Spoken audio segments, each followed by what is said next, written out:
जिज्ञान spiritual चॅनलवर आपले स्वागत आहे. आज आपण ऐकू पद्मिनी एकादशी व्रत कथा आणि योग्य पूजा विधी. तर कथा पूर्ण ऐका. अधिक ज्येष्ठ मासातील शुक्ल पक्षातील एकादशीस कमला एकादशी किंवा पद्मिनी एकादशी म्हणतात. पुरुषोत्तम मासात श्री विष्णूंची जास्तीत जास्त उपासना करतात. ह्या एकादशीचे व्रत करणाऱ्यास सांसारिक भौतिक सुखाची प्राप्ती होते. कमला एकादशी व्रत केल्याने सर्व मनोकामना प्रबळ इच्छा पूर्ण होतात. श्री विष्णूंची कृपा आणि शुभाशीर्वाद प्राप्त होतात. श्री विष्णूंसह महालक्ष्मी देवीची कृपा दृष्टीही राहते. त्यामुळे श्री विष्णूंना प्रसन्न करण्यासाठी पुरुषोत्तम एकादशीचे व्रत आवर्जून आचरावे.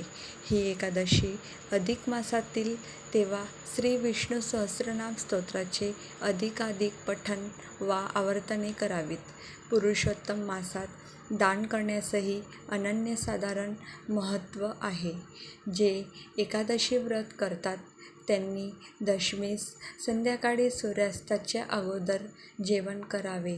कांदा, लसूण, मांसाहार आणि मद्यपान करू नये.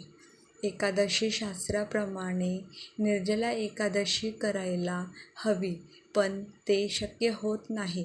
फक्त भात शिजवू नये आणि खाऊ नये. बाकी आवश्यक फराळ करू शकता. तसेच पूजेतही तांदळाच्या अक्षता उपयोगात आणू नये असे शास्त्र सांगते. पद्मिनी एकादशी व्रताची कथा. व्हिडिओ स्किप करू नका. कथा पूर्ण ऐका. अधिक मासचा महिना आहे. कृतवीर्य हा त्रेतायुगातील महिष्मतीपुरीचा राजा होता.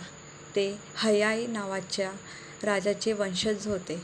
कृतवीर्याला 10 बायका होत्या, पण त्यापैकी कोणालाही मूलबाळ नव्हते. त्यांच्यानंतर महिष्मतीपुरीची सत्ता हाती घेणारा कोणीच नव्हता. राजाला याची काळजी वाटली. त्याने सर्व प्रकारचे उपाय केले, पण उपयोग झाला नाही. यानंतर राजा कृतवीर्याने तपश्चर्या करण्याचे ठरवले. त्याच्यासोबत त्याची पत्नी पद्मिनीही जंगलात जाण्यासाठी तयार झाली. राजाने आपला कार्यभार मंत्र्याकडे सोपवला आणि योगींच्या वेशात पत्नी पद्मिनीसह गंधमान पर्वतावर तपश्चर्या करण्यासाठी निघून गेला. असे म्हणतात की पद्मिनी आणि कृतवीर्य यांनी 10 वर्षे तपश्चर्या केली, तरीही पुत्ररत्न जन्माला आले नाही. दरम्यान अनुसूयाने पद्मिनीला मलमास व्रत सांगितले. ते म्हणाले की मलमास हा 32 महिन्यानंतर येतो आणि सर्व महिन्यांमध्ये सर्वात महत्त्वाचा मानला जातो. शुक्ल पक्षातील एकादशीचे व्रत केल्यास तुमच्या मनोकामना नक्कीच पूर्ण होतील. श्री हरी विष्णू प्रसन्न होऊन तुम्हाला पुत्ररत्नाचा आशीर्वाद नक्कीच देतील. पद्मिनीने मलमासाच्या शुक्ल पक्षातील एकादशीला नियम आणि विधीनुसार उपवास केला. यावर प्रसन्न होऊन भगवान विष्णूंनी तिला पुत्रप्राप्तीचे वरदान दिले. त्या आशीर्वादामुळे पद्मिनीच्या घरी एका मुलाचा जन्म झाला. त्याचे नाव कार्तवीर्य ठेवले. पुढे तो एक महान योद्धा झाला.